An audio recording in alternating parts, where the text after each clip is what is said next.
You're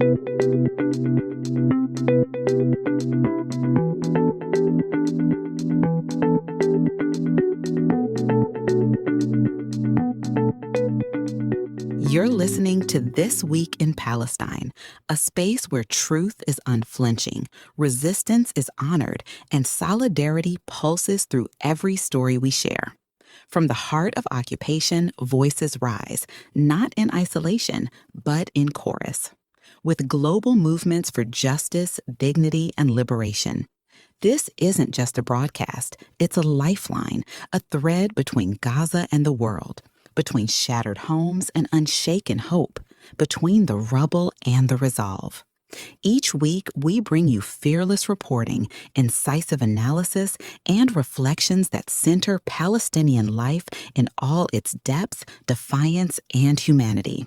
We trace the architecture of empire, from the policies that suffocate to the narratives that distort to the weapons that silence. And we follow its echoes across borders, from Ferguson to Jenin, from refugee camps to classrooms, from Gaza to the global conscience.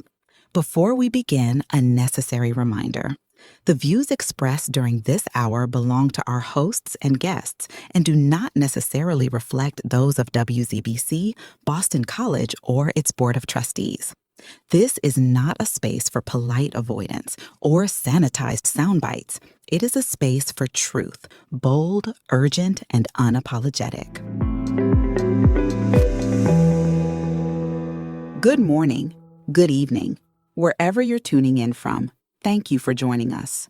I'm your host and narrator, Abby Mosseri, and it is a deep and humbling honor to welcome you back to This Week in Palestine. Today is Sunday, October 26th, 2025. Once again, our gaze turns to Gaza and the West Bank, lands under siege, where homes are reduced to dust, where lives are uprooted, where voices struggle to rise above the din of global indifference. As headlines fade and attention shifts, the truth remains. Palestinians continue to resist, even as the threat of reinvasion looms. Let's be honest. Israel has never sought peace. It has sought opportunity. Opportunity to ethnically cleanse, to erase, to rewrite history with bulldozers and bombs. And the world knows, the world watches, some in silence, some in complicity. But will it finally reckon with the cost of that silence? Will it finally choose conscience over convenience, action over apathy? And still, one question refuses to fade. How long must a people suffer before the world decides to care? Stay with us as we strip away the silence, as we uplift resilience, as we carry forward the flame of justice. This journey is not mine alone. It's ours, it's shared, it's urgent, and it's sacred.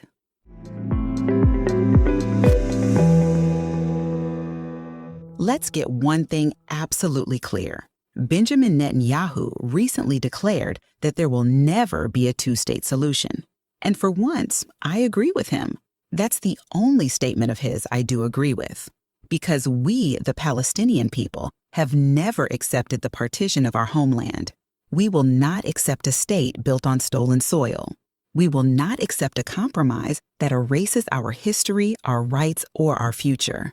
So pack your bags and take your settlers with you. Back to Warsaw, back to Brooklyn, back to Berlin, back to wherever you came from, because there is no room for colonial criminals, no space for European and Western waste in the land that is called and will always be called Palestine. You cannot rename a country to justify its theft. You cannot bulldoze our homes and expect us to forget. You cannot bomb our children and expect us to surrender. We are not going anywhere. You and the criminals who surround you will never uproot the roots that have been planted deep in this land. Roots older than your state, older than your myths, older than your tanks and your drones and your propaganda. You are not building a nation. You are building a colony, and colonies fall. We, the Palestinians, Muslims, Christians, and Jews, will stop you. We are not divided. We are not defeated. We are not disposable. You have already failed to suppress our resistance. You have already failed to erase our memory. You have already failed to break our spirit. Your so-called undefeated army, it has failed. Your NATO allies, they have failed. Your siege, your starvation, your massacres, they have failed. We are still here. Every lie you told about a land without a people for a people without a land has been exposed. Every fairy tale you spun about divine entitlement and historical return has been shattered. The world sees you now, not as victims, but as perpetrators. How does it feel to be the most hated regime on earth? How does it feel to be wanted for justice in every courtroom of conscience? How does it feel to be exposed, not just politically, but morally? We are not asking for permission. We are not waiting for recognition. We are reclaiming what is ours. Palestine is not a bargaining chip. It is not a border dispute. It is not a footnote in someone else's mythology. It is our home. It is our breath. It is our blood. And we will defend it until the last olive tree, the last alley, the last child, because we never left and we will never leave.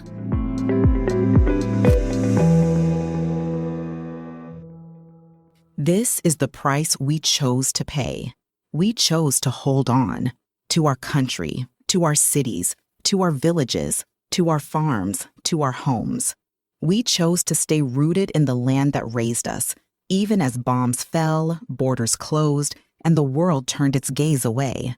We paid a high price for that choice, a price measured not in currency, but in lives, in limbs, in lullabies interrupted by airstrikes, in family trees severed by missiles, and the whole world watched, not in secret, not in silence, but in high definition, live-streamed, archived, pixelated grief broadcast across every platform.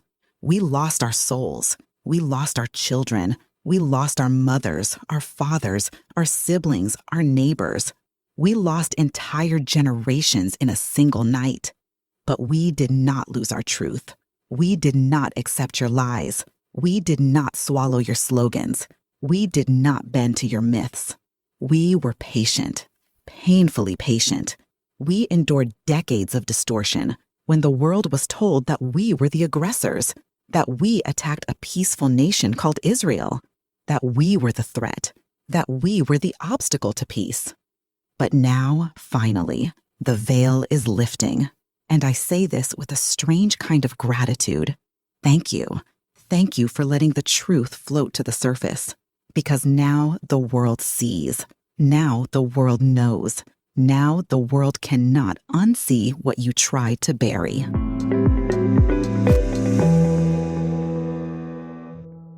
Even those who once cheered for you, they know. Deep down, they know. They may not admit it out loud, but they feel the shame. They feel the shift. Now, wherever you go, when people find out you are Israeli, they recoil, they question, they ask you to leave their establishments, not because of who you are, but because of what your state has done. And me, as a Palestinian, when people speak to me now, they say, "We're sorry, we didn't know, we didn't understand, we believed the headlines, we trusted the wrong voices." They tell me they started asking questions. They tell me they saw the genocide. They heard about the snipers targeting children. They saw the famine, the hunger, the deliberate starvation, the siege, the cruelty. They say, "Forgive us for not knowing the truth." And I do, because truth is not just a weapon. It's a bridge. It's a balm. It's a beginning. This is the price we chose to pay, and we would choose it again, because we are not just defending land. We are defending memory. We are defending dignity. We are defending the right to exist without apology. We are not asking for pity. We are asking for clarity, for conscience, for courage. And now that the truth is out, now that the world sees, there is no going back. You cannot unsee the mass graves. You cannot unhear the cries of children. You cannot unknow the names of journalists, doctors, teachers, and aid workers who were murdered for doing their jobs. You cannot pretend this is complicated. It is not. It is colonization. It is apartheid. It is genocide. And we are the ones who chose to stay, to speak, to resist, to remember. This is the price we chose to pay, and we are still here. We will always be here because we never left.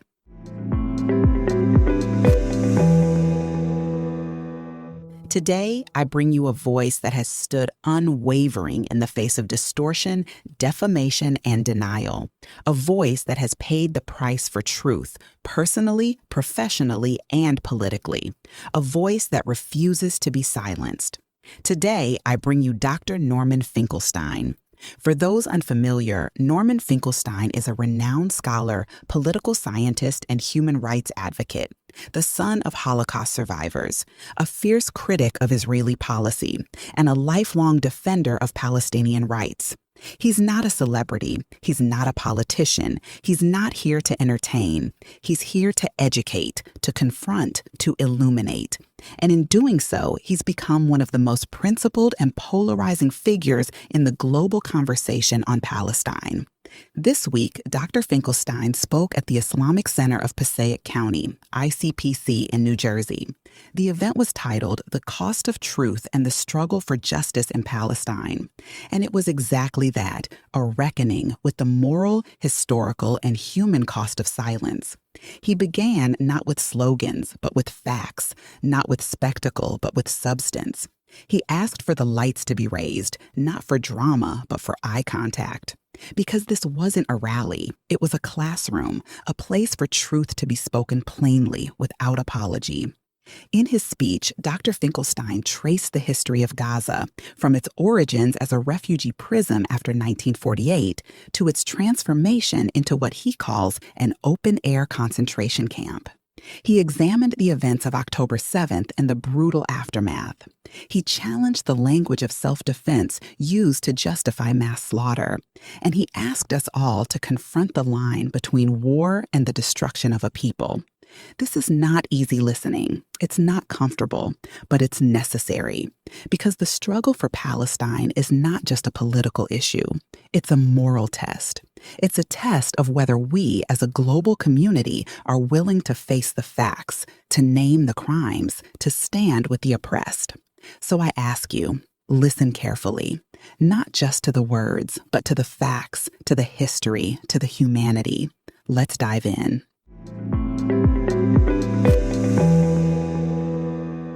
And at this time, it is my great honor and privilege to be able to introduce our keynote speaker for this evening. He was born in New York City as the son of Jewish Holocaust surviving parents. His mother grew up in Warsaw and survived the Warsaw ghettos and the Majdanek concentration camps, and his father was a survivor of both the Warsaw ghetto and Auschwitz. He received his PhD from Princeton University as a political scientist, specializing in this Israeli-Palestinian conflict. He is a professor, an author, and an activist, and has recently become the face of leading the charge against this apartheid regime, but as all of you know, has been doing this noble work for many years now. Before I introduce this guest, I would ask that you all join me in rising from your seats as we introduce our keynote speaker for this evening. The reason I'm asking you all to rise is because he is someone who specifically exemplifies what it truly means to be a defender of the truth, a voice for the voiceless, and an inspiration for the ages through his selfless commitment to those in need. Without further ado, please join me in welcoming to the stage our keynote speaker, Dr. Norman Finkelstein.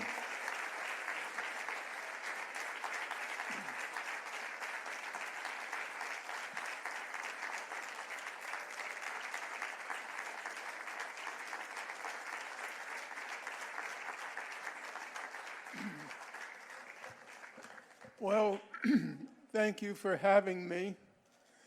I wonder if there's a way to dim the light that's directed at me because it's okay. Is there any reason why we just can't have the lights in the room lit up and I talk to you and I'm able to make eye contact with you? If it's because you're Yeah, thank you.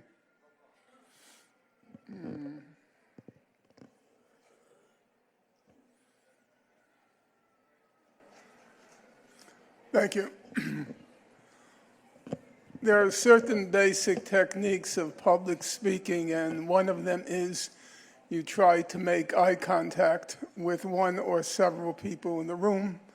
It somehow creates a intimacy. I'm not much of a rally speaker. I tend to deal with facts, documents, and I'm most comfortable speaking to students who presumably are coming to class to learn to use their minds. And I'm going to treat everybody in the audience in the same way. So this will be a kind of classroom presentation as against a rally speaker. I was thinking on the way over what's the best approach to the situation of the moment. And what I decided to do is I'm going to divide the lecture into two parts, or the talk into two parts. The first part, I want to just go over the history and how we got to the point we are at today.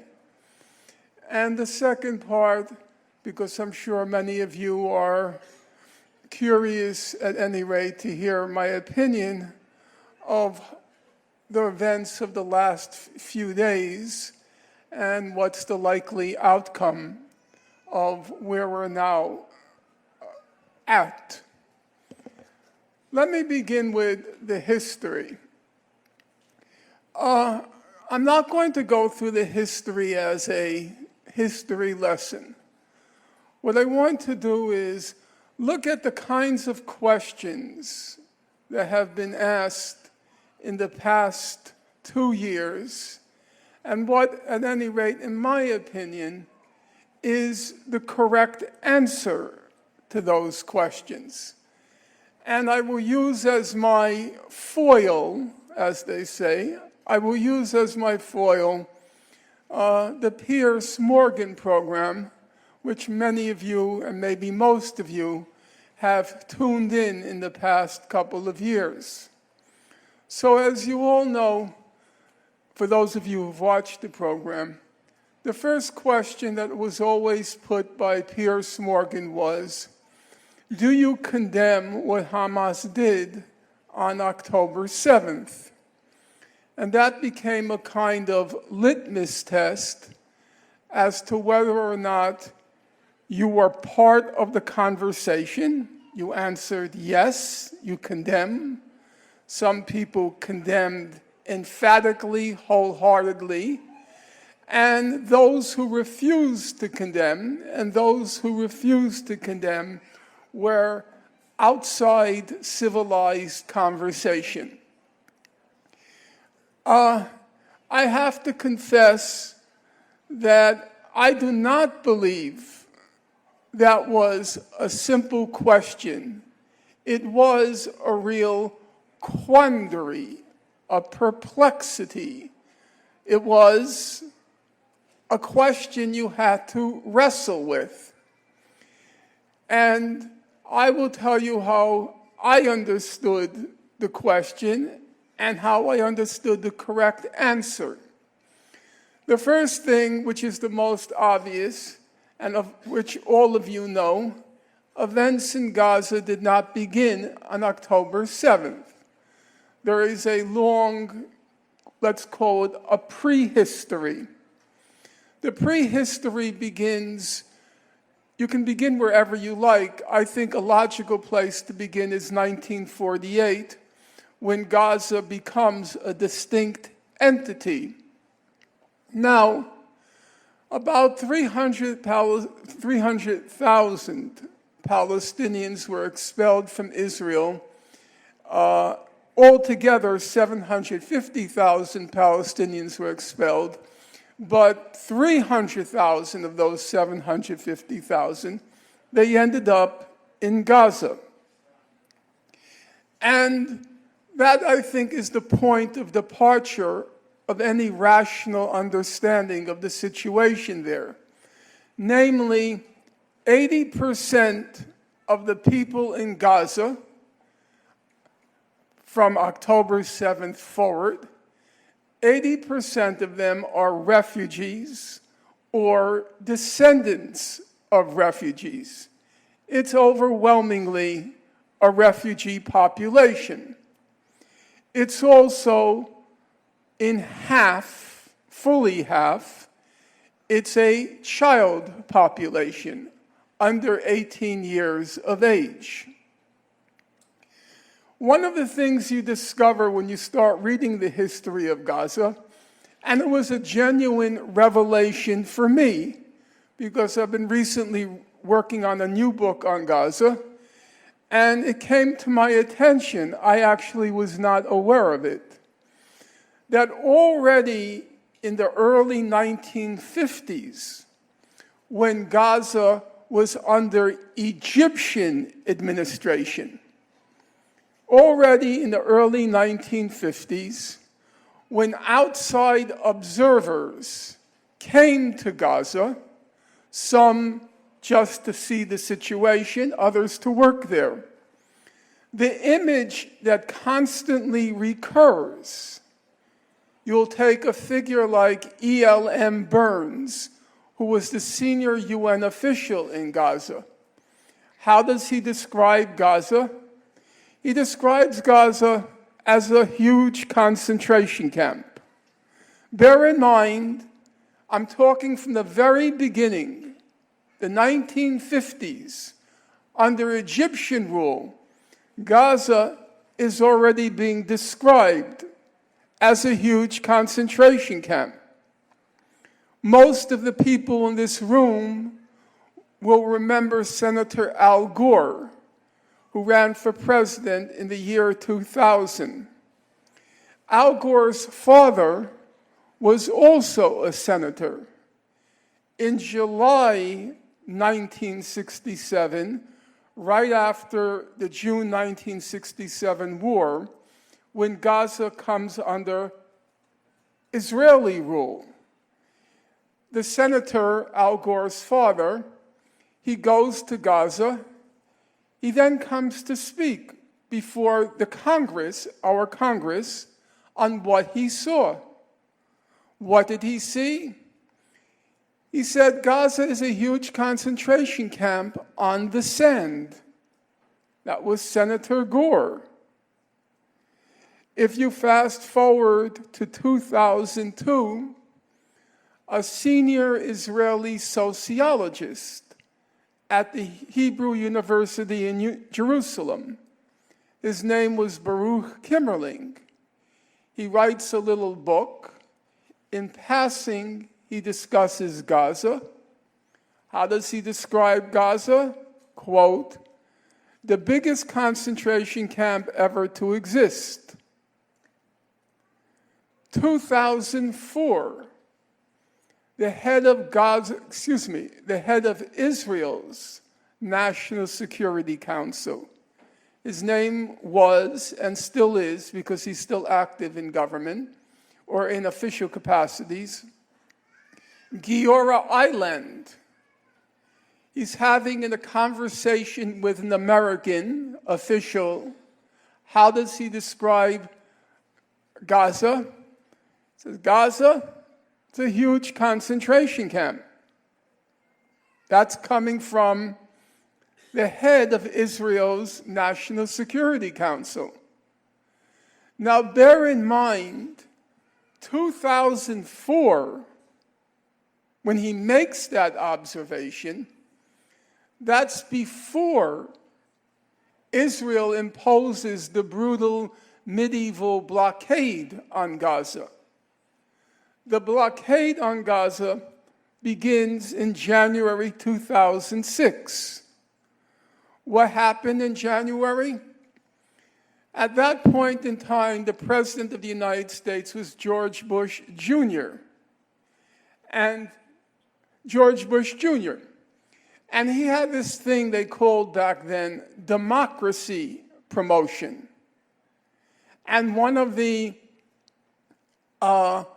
undertakings was George Bush Jr. demanded that Palestinians hold elections. When the demand was made, Hamas did not want to participate because it felt that the elections were part of a fake process begun in Oslo in 1993, what came to be called the Oslo process. Most of you, or some of you, will remember it began in September 1993 when Yasser Arafat, Yitzhak Rabin, and Bill Clinton began the process that was supposed to end the conflict. It didn't, but we'll leave that aside. In any event, Hamas didn't want to participate because they felt it was part of a charade, a farce. But pressure was put on them to participate. They did. They didn't expect to win, but they did.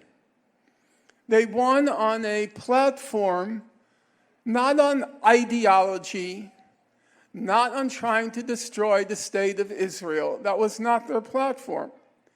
They ran on a platform of reform. The Palestinian Authority, it's no secret to anybody in this room, is hopelessly corrupt and incompetent, corrupt and inefficient. So Hamas had at that point a decent record of honesty in the charitable organizations it presided over, and it also had a record of competence. So the people of Gaza voted in Hamas. The immediate reaction to this democratic election, which our president demanded, they held the election. Jimmy Carter, the former US president, he was there during the election, and he pronounced it completely fair and honest. In fact, it's said to be the first fair and honest election in the Arab world. There is some dispute about whether a prior election in Tunisia was actually the first, but leaving that aside, a completely fair and honest election, which was demanded of the people of Palestine, because it's also the West Bank, the election, and which Hamas did not want to participate in. It did participate in. It ran on the platform of reform. It won. What was the reaction? Israel immediately opposed a brutal blockade on Gaza. The blockade was then seconded by the US and then by the European Union. And then began, if we have layers, we have that concentration camp, and then a new layer, which is the blockade of Gaza, the medieval blockade. Time doesn't allow me to go through the details of the blockade, but I'll give you one example. Israel was determined to unseat Hamas from power. So it imposed this diet, D-I-E-T, on the people of Gaza. It calculated the caloric intake of every person in Gaza, and it imposed what it called a humanitarian minimum, or you can say a starvation plus diet. It wanted to keep, and it freely admitted it, at least in private, it wanted to keep the economy of Gaza on the precipice, on the edge of collapse, so that the people of Gaza would rise in revolt and overthrow the Hamas regime from within. By 2006, by 2006, Gaza was, to quote The Economist magazine, which is very far from a radical magazine. It's a very conventional, conservative British publication. In general, it's reliable. It described Gaza, we're going to say, just on the eve of October 7th. It described Gaza as, quote, a human rubbish heap. The International Committee of the Red Cross described Gaza as a sinking ship. The chief humanitarian official in the UN described Gaza as a toxic dump. And that was the fate and future of Gaza as of October 6th. As most of you will remember, and I suspect a lot of you have forgotten because of what happened after October 7th, Gaza had disappeared from the headlines by 2020. Nobody was any longer talking about the condition in Gaza. I have said many times, and I don't say it with pride, but it's a matter of fact, I had given up. I had written several books on the topic. I had chronicled the situation in painstaking detail. And by 2020, it was clear nobody was any longer interested in Gaza. At that point in time, say between 2020 and 2023, the only talk was about whether or not the Saudis would join the Abraham Accords, leaving the people of Gaza to just languish and die there. That was their fate on the eve of October 7th. But that's still only part of the story, because the other part is that periodically Israel launched what it called its operations in Gaza. The phrase they coined was mowing the lawn. And what did mowing the lawn mean in practice? It meant that periodically Israel launched these high-tech killing sprees in Gaza.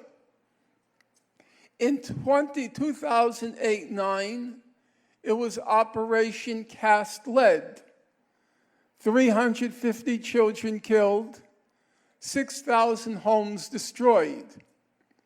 In 2014, it was Operation Protective Edge.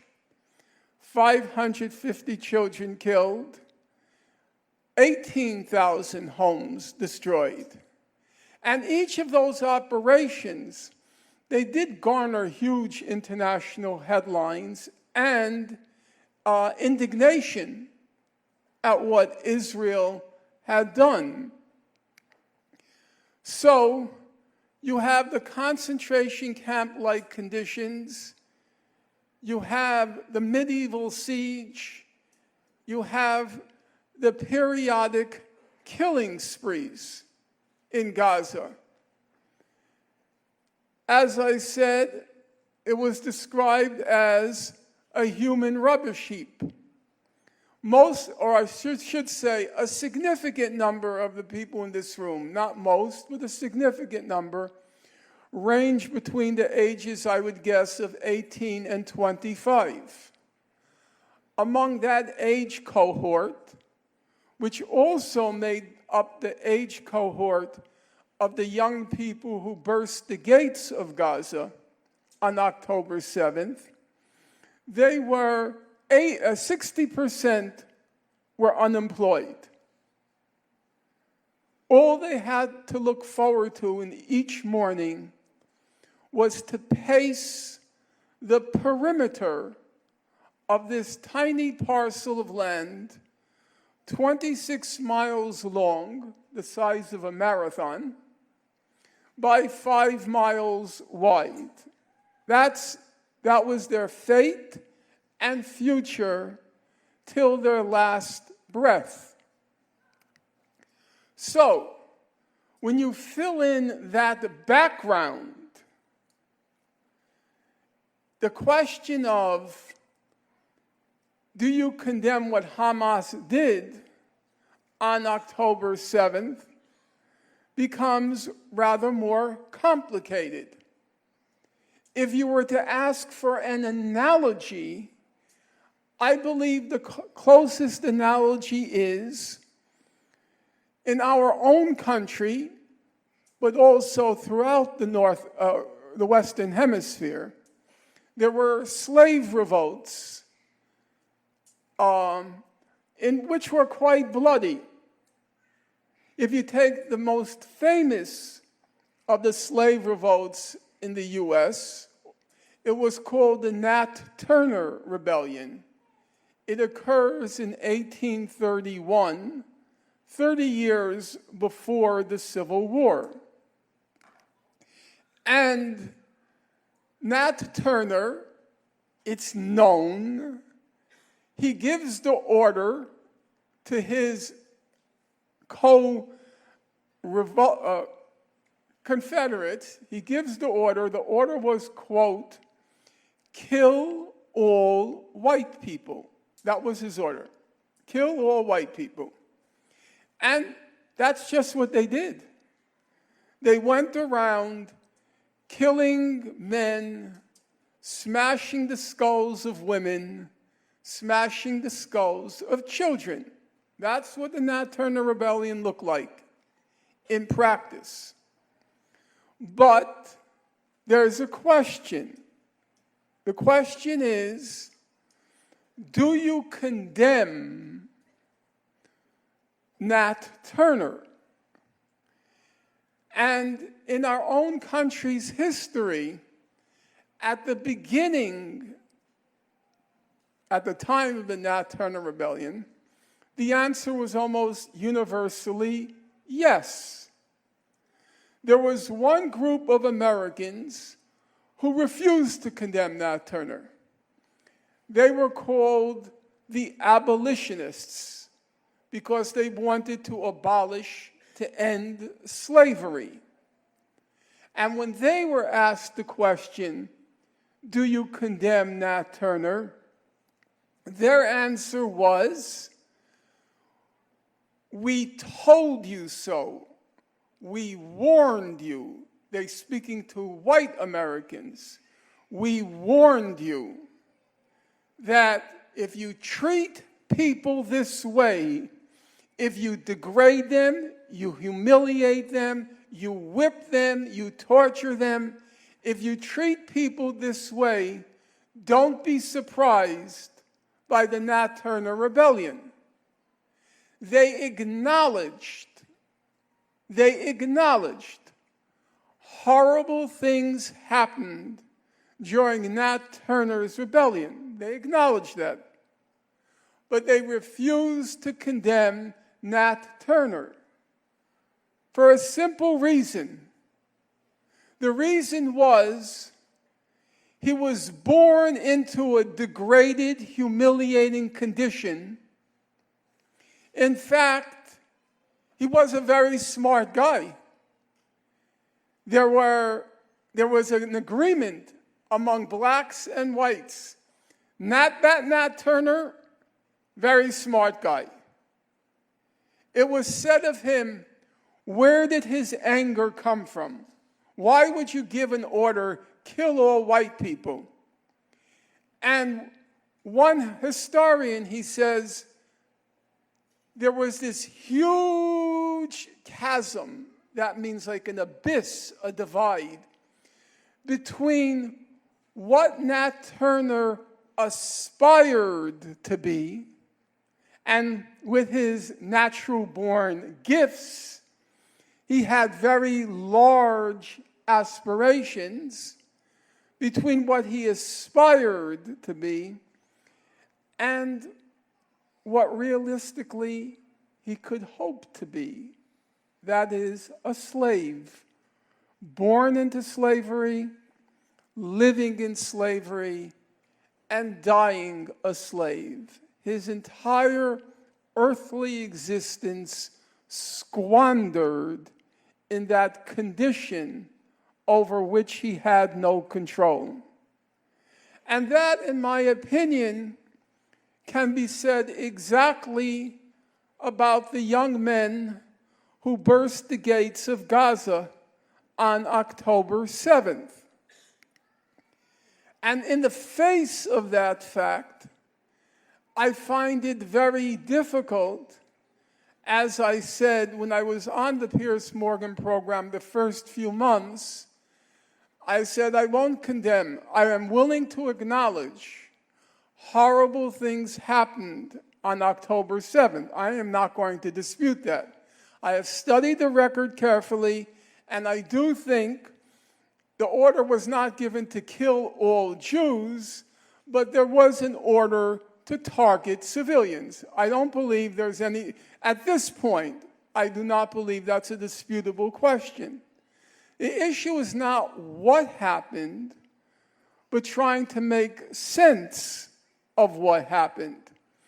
And I think one can legitimately condemn what happened, but not condemn the people of Gaza who breached the gate that day any more than I believe anyone in this room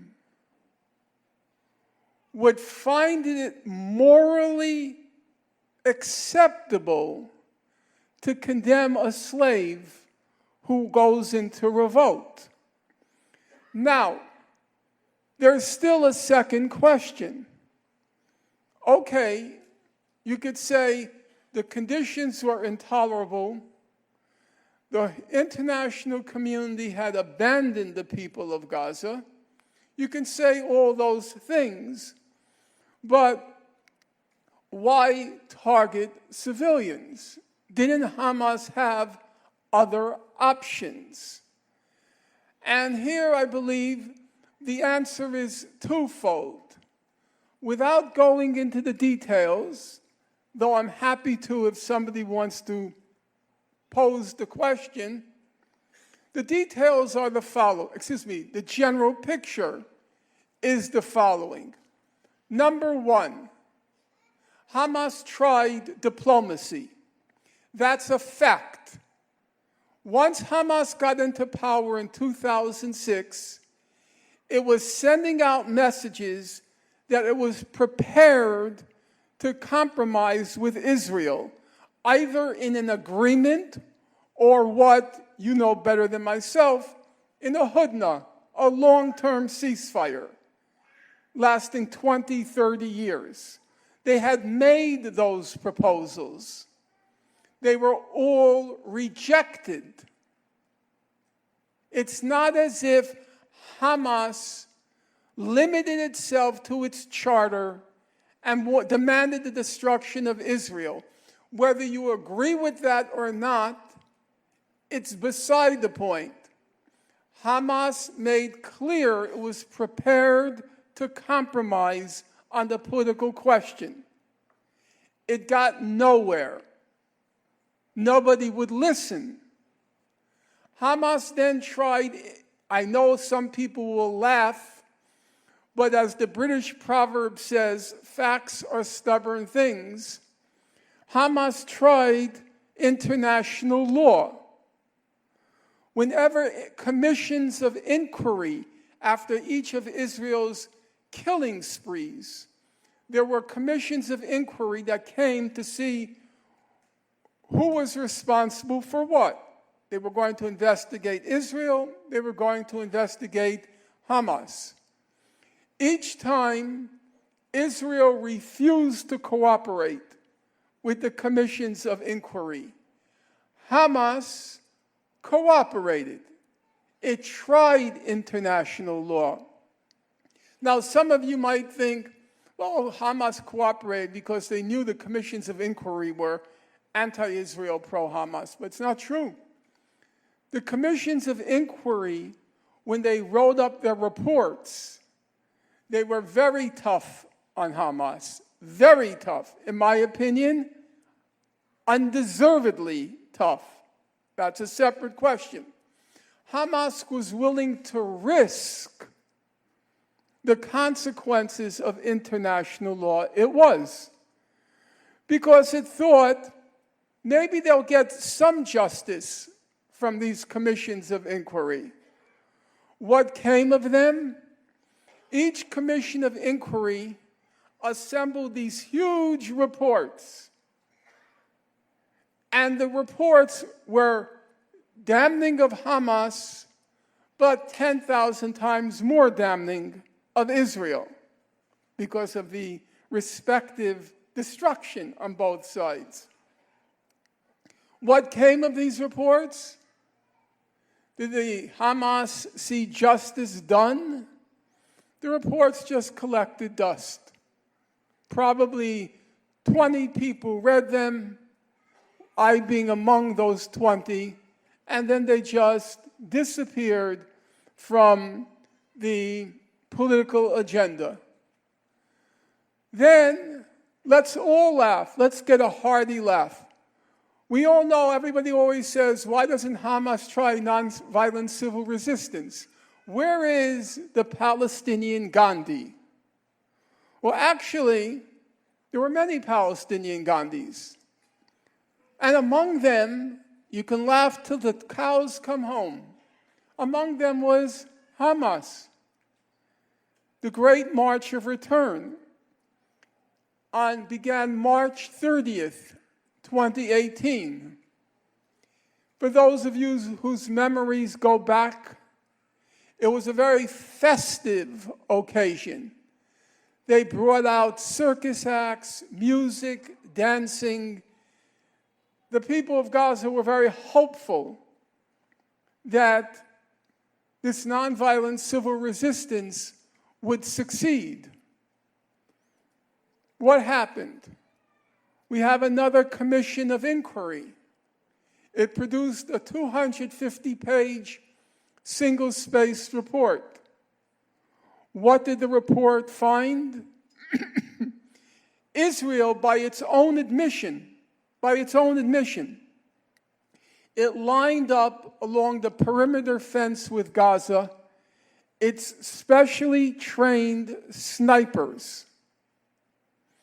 Israel, by its own admission, says every bullet hit its target. So who were these targets? According to the Commission of Inquiry, they targeted children, they targeted medics, they targeted journalists, and they targeted people with physical disabilities. They targeted double amputees. Where were these targets? According to the report, they were often 100 to 300 meters away from the perimeter fence, and they were engaged in strictly civilian activities. They were picnicking. They were observing. So, nonviolent civil resistance proved to be a dead end. So when you ask, what were the options? I honestly don't believe there were any options by October 7th. Now, it can be argued that Hamas didn't have to target civilians. It could have targeted only, quote unquote, legitimate military targets. I believe that answer is doubly, let's just call it doubly problematic, meaning it has problems. Number one, whether we like it or not, Hamas wanted to transmit the message. If our civilians aren't safe, your civilians won't be safe. You may not like that message, but one can understand that message. The other thing is, you ask yourself a simple question.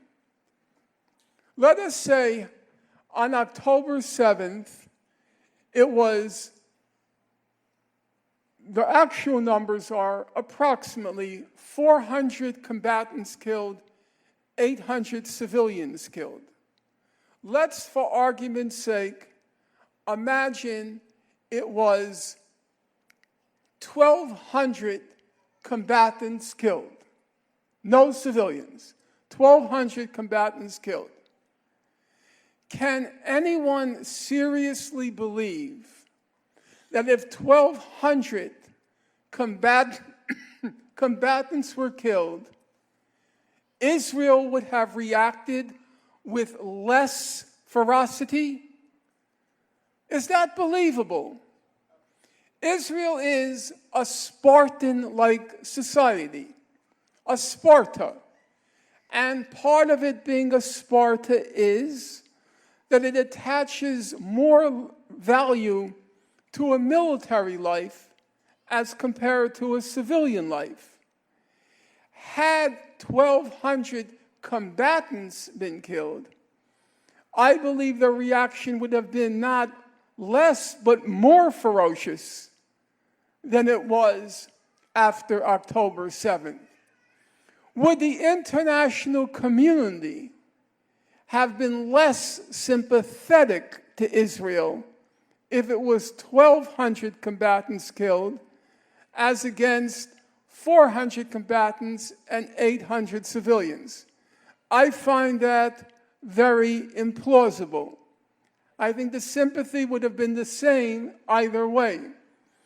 So, if you factor in all of those considerations, I don't believe Hamas had any real options by October 7th, except to languish and die in a concentration camp. That was their only, so to speak, live option at that point. Now, the next question that Piers Morgan would ask once he tired of the question, do you condemn what Hamas did on October 7th?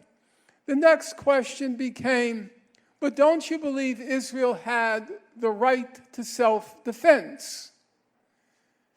And that, too, was not an easy question to answer.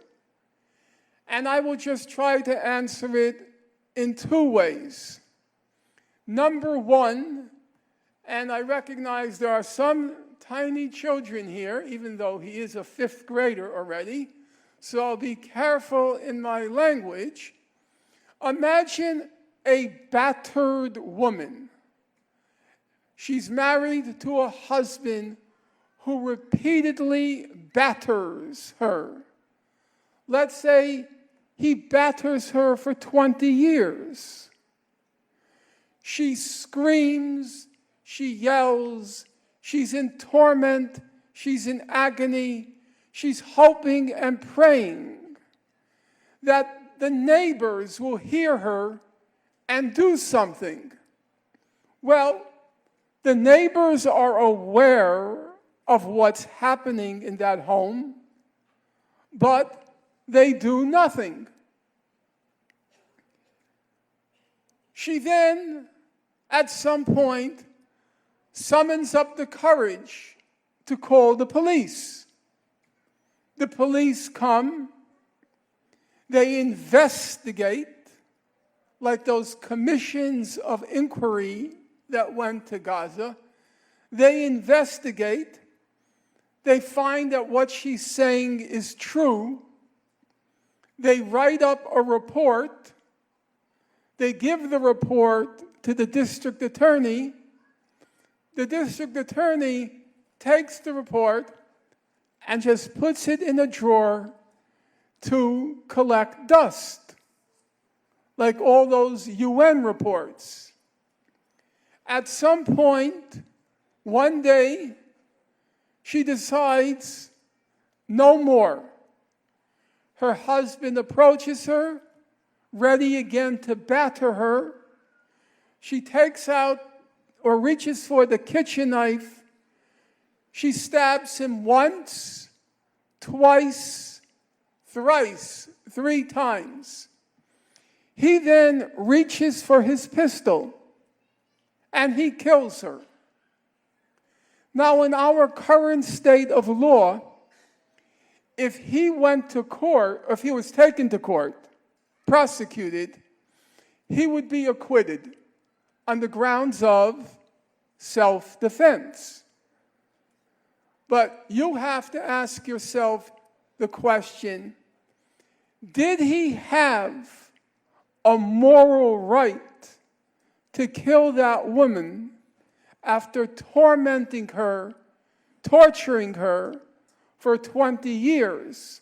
Or was it the case that given his conduct over those previous 2 decades, he had forfeited his right to self-defense? I believe he forfeited it, and I believe Israel had forfeited its right to self-defense in light of what it had inflicted on Gaza since 1967. So,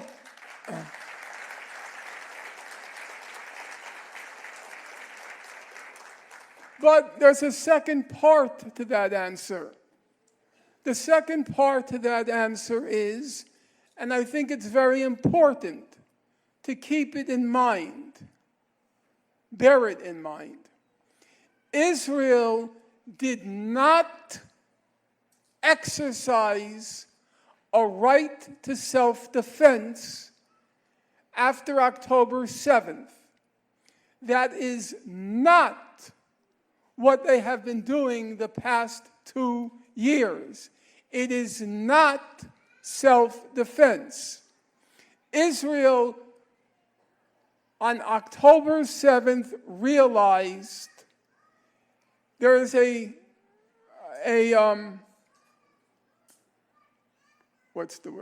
cliche. Every crisis is also an opportunity. Every crisis is also an opportunity.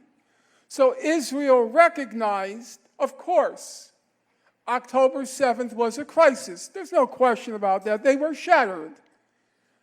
1,200 corpses in one day is a large number. So we're not going to dispute that.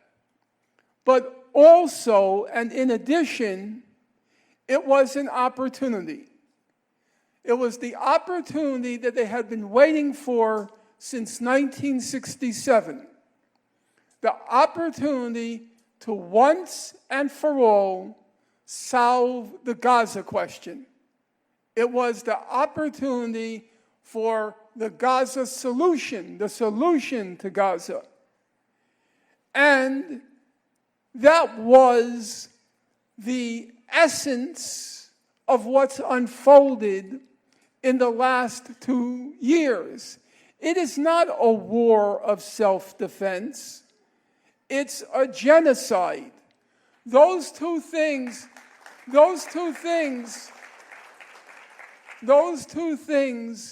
are very different. They are very different.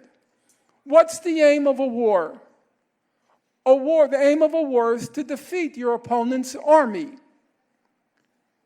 The aim of a war is to disable your enemy. Your main objective, your main target, your main goal is your enemy's army or military. In a genocide, the aim is not the army. You're not trying to defeat the army. You're trying to destroy the population, the civilian population. In the law, what's called the laws of war, under the laws of war, you're only allowed to target combatants and military sites like tanks, armaments, but you're not allowed to target civilians. So when you talk about the laws of war, the assumption is your main aim is the military. Sure, in every war, they sometimes target civilians. It's called terror bombing, for example. You're trying to target civilians to break the enemy morale. That's correct. But you're trying to break the enemy morale in order ultimately to inflict a military defeat. That's not a genocide. You're not trying to break the enemy's morale. You're trying to destroy the civilian population. For the past 2 years, Israel has not engaged in a war of self-defense. Were that the case, I ask you a simple question. There's a large crowd here this evening. Many of you follow developments in Gaza closely. Can a single person here name me one battle in Gaza? One battle. Has there been a single battle in Gaza? No.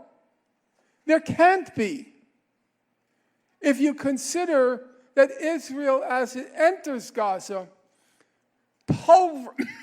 pulverizes, obliterates everything to the left of it, everything to the right of it, and everything in front of it, how can Hamas resist? Everything is obliterated. Let's take the most recent example. On March 18th, a ceasefire between Hamas and Israel ended. In the next 4 months, from March until the end of August, the estimate is 50 Israeli soldiers were killed. 50. Do you know how many Gazans were killed? The estimates are between 12 and 16,000. Now, there are a lot of people in this room who are very good in math. That comes with being from the Southwest Asia. Your son, I asked him, what's your best subject? And I knew what he was going to say before he answered, math. And that's not unusual from people from that part of the world, math. But it doesn't require a degree in math to figure out a ratio of 50 to 12,000, or 1, which comes down to 1 to 240, or 50 to 16,000. That doesn't sound like a war. That's not a war of self-defense. That's an extermination. It's a slaughter. The point being that every time you read in the paper or you hear in the media, they refer to the Hamas-Gaza war. Here's the famous note. You have 30 seconds. Every time you hear a reference to the Israel-Gaza war, you can know for certain that this is just government propaganda. Because the essence of Israel's propaganda campaign the past 2 years was to classify, to describe what's happening in Gaza as a war. Because if it's a war, the reasonable assumption is they're targeting the military. And that appears legitimate. If it's a genocide, the only possible conclusion is they're targeting not combatants, they're targeting the civilian population. And that is clearly illegitimate.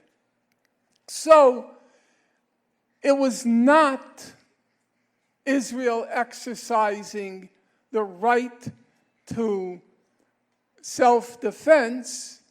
It was Israel exercising what it took to be and what it announced from day one was a genocide.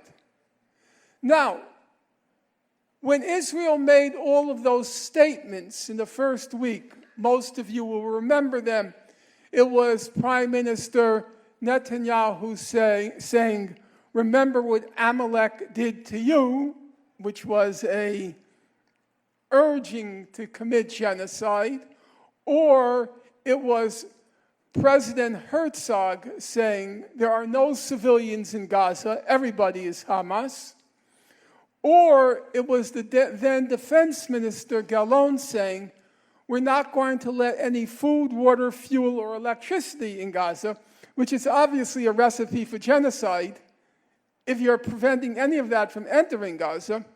So the argument was, well, you have to understand they were traumatized, meaning the Israelis. They were shocked.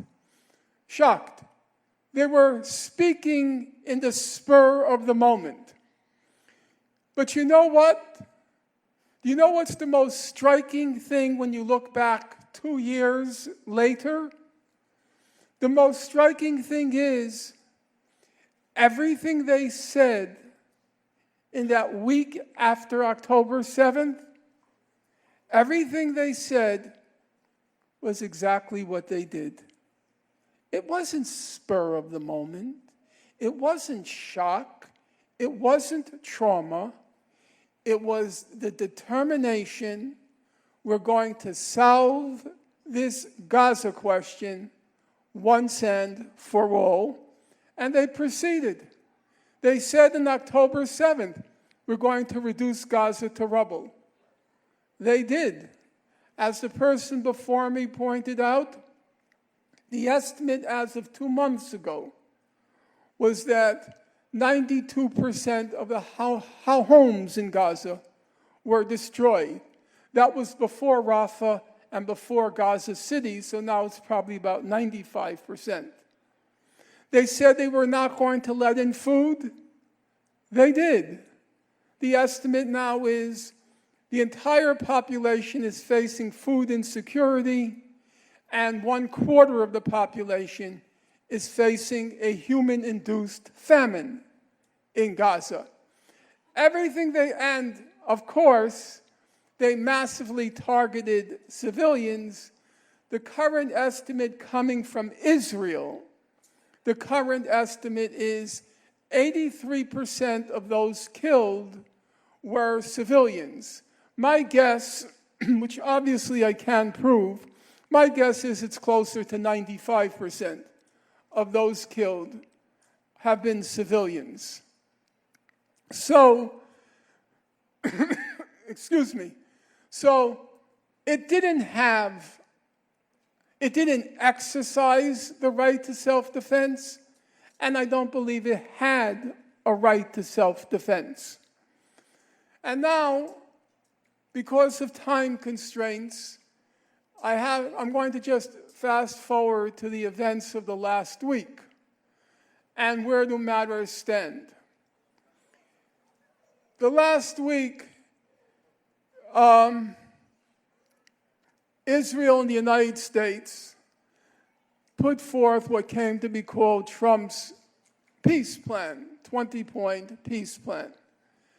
I'm not going to go into the details of that peace plan because time doesn't allow it, and most of you are vaguely familiar, at least, with the details.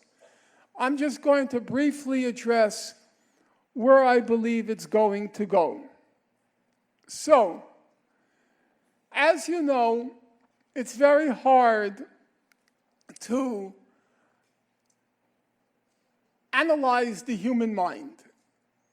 human mind's a very complicated mechanism. Everybody in this room knows it. There was a famous Israeli philosopher named Yeshayahu Leibovich, and he had 4 PhDs. He was a smart guy, for sure. And one of his PhDs was in psychology. So once a journalist asked him, "Professor Leibovich, do you analyze your dreams?" And he replied, "Analyze my dreams? I have trouble enough making sense of my waking hours." And everybody in this room, at least above the age of 10, recognizes how complicated it is to make sense of your own motivations. And now we have a particularly difficult problem with the President of the United States, who poses altogether new, on a new level, the question of motivation. So at the most abstract level, I think we have to begin with the fact that the 3 primary characteristics of our president is, number 1, he's an agent of chaos. He's a human wrecking machine. He delights in it. He revels in it. The agent of chaos.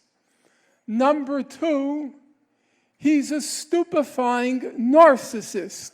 It's narcissism on a totally new level. And number 3, and this is no laughing matter, he's a sadist. He delights in bullying weak powers, not confronting those who can defend themselves, but confronting those who are not in a position to defend themselves.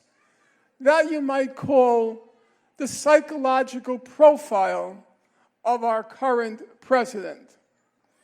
And then that brings us to the specific case of the past week. What are his motivations?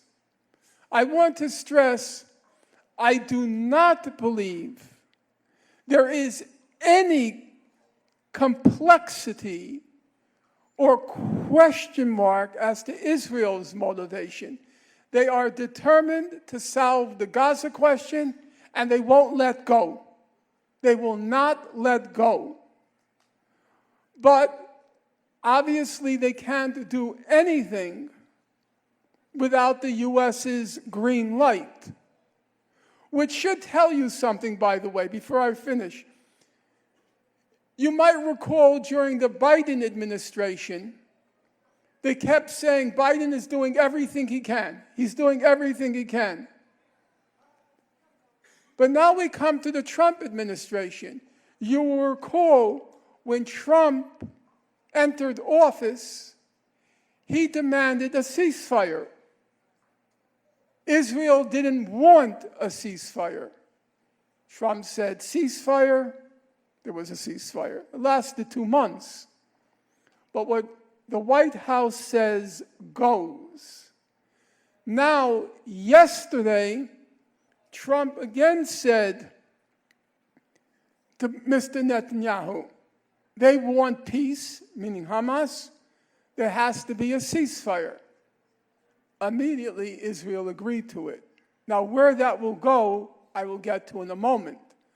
But we should not be fooled by this pretense that Israel controls the United States. No. When all is said and done, what the White House says goes. Now, what are Trump's concerns right now? I think it's basically 3. The first concern is, I don't consider it the primary concern, but I would call it the first concern, not necessarily primary. The first concern is Trump wants the Nobel Prize by solving the Israel-Palestine conflict. By the way, just as a historical fact, so did Bill Clinton. When Bill Clinton began the Oslo process and then the Camp David talks in 2000, some of you might remember that period of Oslo and then the Camp David negotiations. There was no question what Clinton's motive was. He wanted to try to erase the memory of the Monica Lewinsky affair by winning a Nobel Prize. So we shouldn't forget that it's not just people like Trump who carry on that way trying to win a Nobel. It was Bill Clinton as well. I believe his main motivation now is not the Nobel Prize. His main motivation is very simple. Mr. Trump, I guess, is now 78 years old. You can't teach an old dog new tricks. Or a leopard doesn't change its spots. He's been a real estate developer the whole of his life, literally, because he took over his father Fred's business. And as all of you in the room know, the Saudis and other places in the Gulf, there's a real possibility of a real estate bonanza there, because the Saudis are saying they're going to carry out this huge modernization program, hundreds of billions, probably trillions of dollars. And for Mr. Trump, that's an irresistible temptation to be part of that real estate bonanza. But he knows that the Saudis and the others can't proceed on the path of normalization with the U.S. unless this Gaza genocide thing is solved. So he wants to, and that's, by the way, why he reacted so angrily when Israel targeted Qatar, because Trump feared that would sabotage the future of the relationship with the Gulf, the way Israel was carrying on. So he demanded that Netanyahu apologize to Qatar. And what did Netanyahu do? He apologized to Qatar. Whatever the White House says goes. And the third consideration, there's the Nobel Prize. I think that's overrated. There is the real estate prospects in the Gulf. I think that's underrated in public discourse. And the third is his donors. The president is a transactional sort of guy. They gave him lots of money. He owes them favors. And one of the favors is Israel. Now, I know I have to get off because I'm going to get a hook and they're going to drag me off. So I will just leave off with one last statement. The last statement is, Trump is a kind of aberration. That means deviation from the norm in politics. Because every other president operates within some institutional framework. At least broadly, you can predict where they will go, what they will decide. There's a framework. Trump, there's no framework. There is just an ego. And you cannot predict. One day he says to the head of state of Ukraine, Mr. Zelensky, he says, you don't have the cards. You don't have the cards. You have to quit. You have to give up. The next day he says to Mr. Zelensky, I think you can win. Does he base this on any intelligence reports? No, he doesn't read intelligence briefings. Does he base it on any data information whatsoever? No. It's all just a whim. And you cannot predict the whim of this human wrecking machine, this wrecking ball. So after having heard me out for approximately an hour, I come to the unsatisfactory conclusion: one has no idea what he's going to do tomorrow. There's no way to know. Right now, he said, Israel has to accept a ceasefire because they're releasing the hostages. But as everybody knows, part of the agreement said Hamas has to disarm.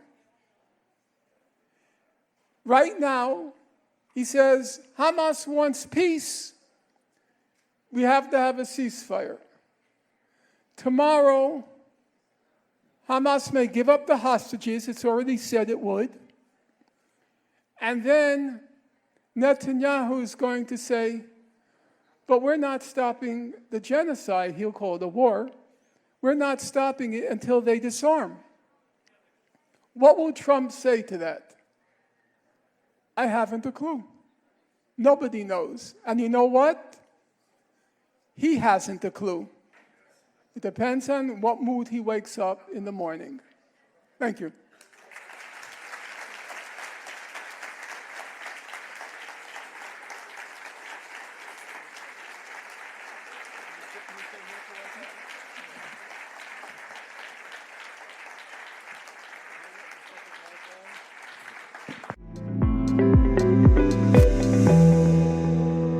And that brings us to the close of today's episode of This Week in Palestine. As always, stay curious, stay courageous, and keep asking the questions that unsettle power, challenge silence, and illuminate the path to justice.